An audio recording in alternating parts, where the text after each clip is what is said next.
Thank you for listening to the National Award-winning PRS Journal Club podcast. I'm happy to present your hosts, Drs. Lily Mundy, Raj Parikh, and Kyle Sanniec.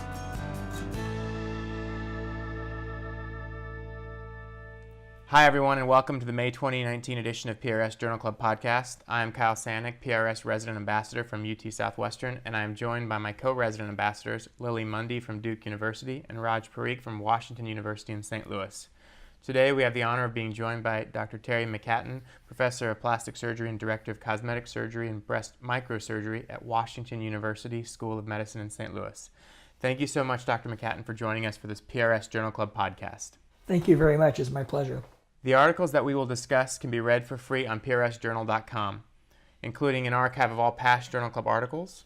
The next article we will be discussing is comparing reconstructive outcomes in patients with Gustilo type 3B fractures and concomitant arterial injuries by Dr. Levine's group out of NYU. The goal of this paper was to look at different anastomosis options based on the number of patent vessels in the lower extremity. They have done this by retrospectively reviewing their lower extremity flaps over the last 40 years, and they have been really pushing over the last couple years to kind of have this new criteria for the Gustilo classification, specifically looking at the number of patent arteries to the lower extremity.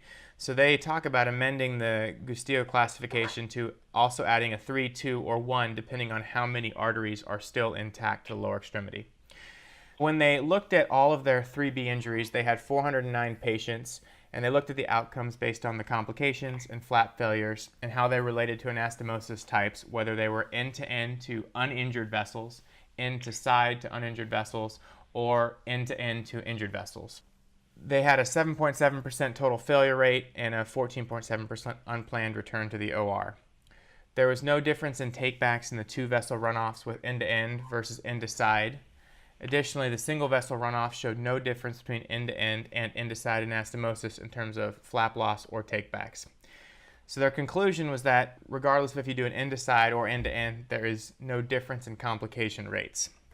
So I looked at this article, and one of the things I think is really important why I wanted to push it is, one, the importance of changing the Gustilo classification system to at least fit the reconstructive surgeon's needs. Whether or not it's a 3B, that doesn't tell you as much as it does if you can tell them what the vessels are like, 3, 2, and 1, because that gives you an understanding of how much trauma was impacted on those 3B injuries, and it gives you an idea of when you're thinking about your reconstructive options, what you're going to start plugging into. I think the article is interesting that it does give some evidence into doing end-to-end vessels, even if you're having to plug into an injured vessel, which is oftentimes technically easier than trying to do an end-to-side. When I was looking at it, though, one of the questions I had is I always struggle to decide whether I should do an end-to-end versus an end-to-side in these lower extremity wound trauma patients, specifically in patients who only have one vessel runoff. So I guess I'd open up to Dr. Myckatyn first and foremost. What are your thoughts on the article? But then specifically, do you do end-to-side versus end-to-end, especially in these like one vessel legs where you're putting a lot of pressure on that end-to-side anastomosis not to propagate clot and lose inflow to the foot? I'll start by saying that I really enjoyed this article. I do find value in this sort of 3-2-1 modification of the Gustilo classification. To me, it makes a lot of sense. By going from 3 to 1 vessels, it's a good indicator of the severity of the trauma. But on that, potentially any sort of pre-existing comorbidity, vascular comorbidity that the patient may have had, that may have also sort of contributed. So I do think that this is an interesting and valuable classification, and I do agree that it was sort of time that we plastic surgeons re-explored this. In terms of the one vessel foot, I think that that's always a challenge and a lot of pressure on the surgeon and on the vessel, so your flap isn't essentially stealing, the remaining perfusion to that extremity. In terms of how I would approach it, I think the first thing is, you want to look at the zone of injury, and you want to sort of figure out exactly what the actual extent of that zone is or what the size of flap you need to cover it. I think the next thing then is, of course, looking through your armamentarium of the different flaps that are available to you. I think one thing that comes up is pedicle length a lot, and of course pedicle length is very important. But the other thing to consider is you can sort of effectively lengthen your pedicle by using a bigger flap.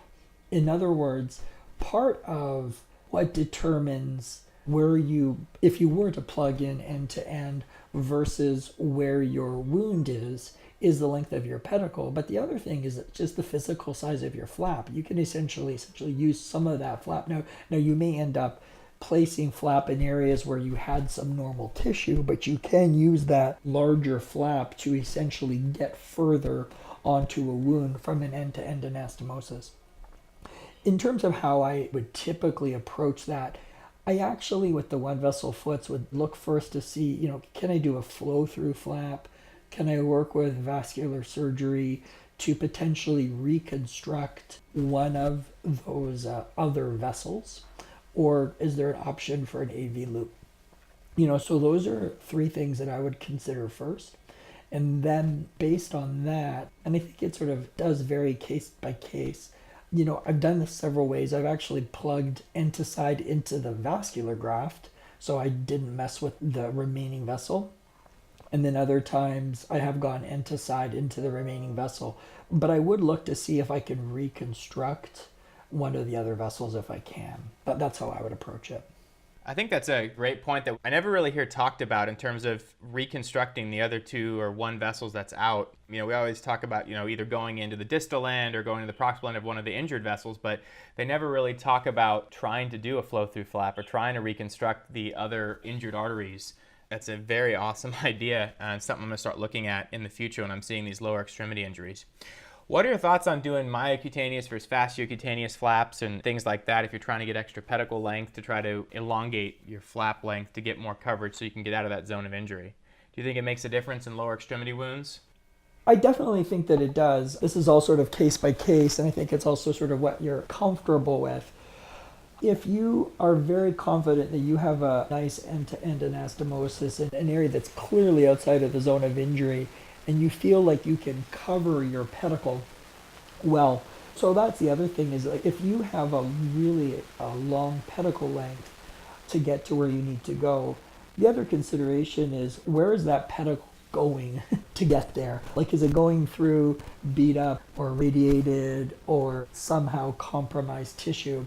Because if that's the case, then I would go to a larger flap rather than a longer pedicle, or try to do some sort of a vascular reconstruction. If I feel like that pedicle has sort of an easy tension-free route from the end-to-end anastomosis to the wound, then in that case I would be looking at things such as ALT flaps, sometimes even radioforum flaps, so I think that could be an awful donor site. And some of those types of fasciocutaneous flaps, particularly if there's any thought that you may try to innervate it for sensation. In terms of muscle flaps, I will say if it's a thin patient, I think a fasciocutaneous flap is a nice option for many of them. If you're operating on a heavy patient, though, the reality is once you get that flap, you'll be coming back every 6 to 12 months to liposuction it or to thin it down because it's too bulky for footwear, etc. So in those cases, I will definitely go to a muscle flap. I think a gracilis flap, honestly, is an excellent workhorse flap for lots and lots of lower extremity wounds. But if you need a longer pedicle and you need a flap, I've used latissimus flaps fairly extensively. And then if you need a lot of coverage, there's also the option to do the so-called mega flap, which is the latissimus flap plus a serratus flap if you maintain the collateral branch between the serratus and the latissimus, and that whole flap can be based off of a subscapular and then used for reconstruction as well. So those are the ones that I've personally used most commonly for lower extremity reconstruction. Thanks, Dr. Myckatyn. Lily, what are you all doing at Duke when you're getting these lower extremity wounds? Are you trying to do end-to-side? Are you going end-to-end? Are you reconstructing the other injured artery? I think it's a little bit of a combination. I think we'll often either get a CT angiogram or push for an arteriogram in a patient, especially if we think there might be something intervenable and we can have our vascular team on board. We've definitely done some combined reconstructions with vascular surgery where they're doing some reconstructions of the vasculature and then we're providing the flaps. I think a lot of times we have our preoperative imaging, we have our plan and where we're going, but we will also do a lot of intraoperative decision making when it comes to that. And before even going end-to-side in one of the vessels, we'll clamp it and see what the flow is without that vessel. Because I think, They talk about going end to side on the uninjured vessel versus end to end on the injured, which likely has a lot of its own issues because of truly getting out of the zone of injury in that end to end. But just because you plan to start an end to side anastomosis doesn't mean you can finish that way, and you might have issues with your flap and you might have issues with the anastomosis. And before you know it, you might be in a situation where you've compromised that vessel, or you will need, potentially to kind of really alter your treatment plan if you can't then convert to end in that vessel. So I think we are hesitant to go end to side if we know that's their dominant supply to the foot. So Raj, what have you been doing in St. Louis in terms of doing these end to sides? Have you seen anything with steel phenomenon and injuring that foot further and having necrosis and wounds more distal to that when you try to do an end to side anastomosis? Yeah, what you mentioned is a great point, Kyle, on steel phenomenon. I think if you do enough, I think you're definitely at some point going to see that. The problem is that it's just so difficult to predict. And what Lily says makes a lot of sense is that, you prepare to do an endoside, but there's ways that you try to check, flow intraoperatively and to make sure that things are still perfused, whether it's Ackland clamps or whatever methods you have.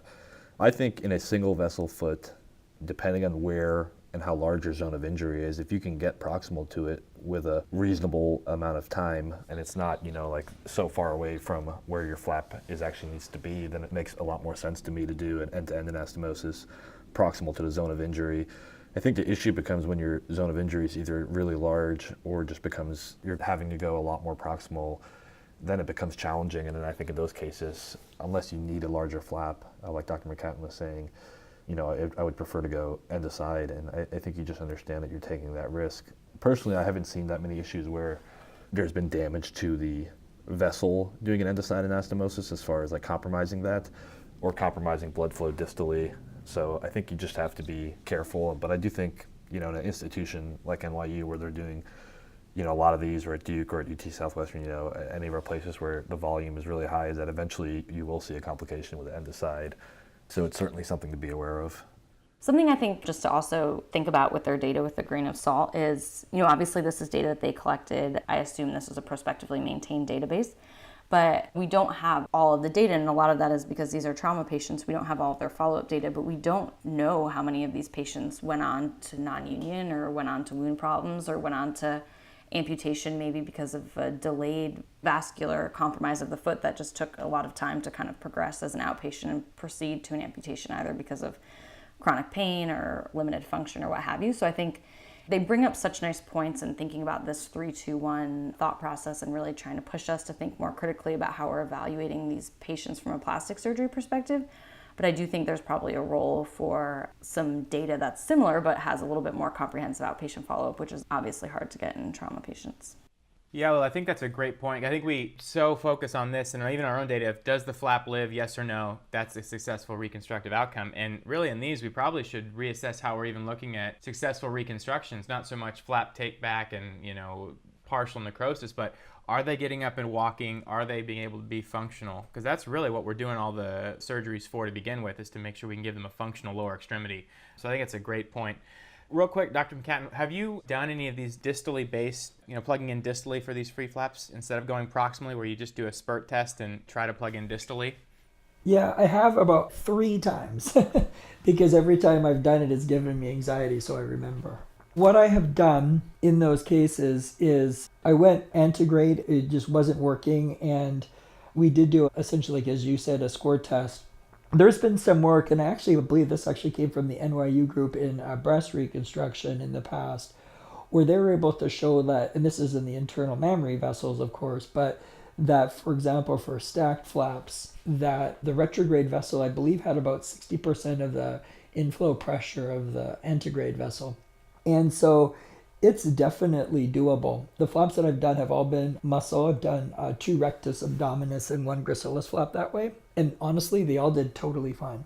And it was into the anterior tibial vessel in all 3 cases for sort of a mid-third anterior wound where I wasn't able to do a pedicle flap for whichever reason.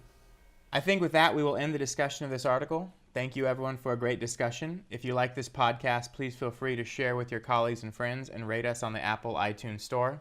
Also, remember to tune into the other 2 articles that we will be discussing on this month's podcast. Finally, please join us for our monthly Journal Club on Facebook, where we will be able to interact directly in real time with this month's selected articles' authors. Go ahead and like the Plastic and Reconstructive Surgery Facebook page if you have not done so already, and it is there where our monthly journal club will take place. And once again, I want to thank Dr. Myckatyn so much for joining us. Thank you so much for having me. Thanks for listening to the award-winning PRS Journal Club podcast. Please click, subscribe, and leave a ratings or review if you're enjoying what we do every day.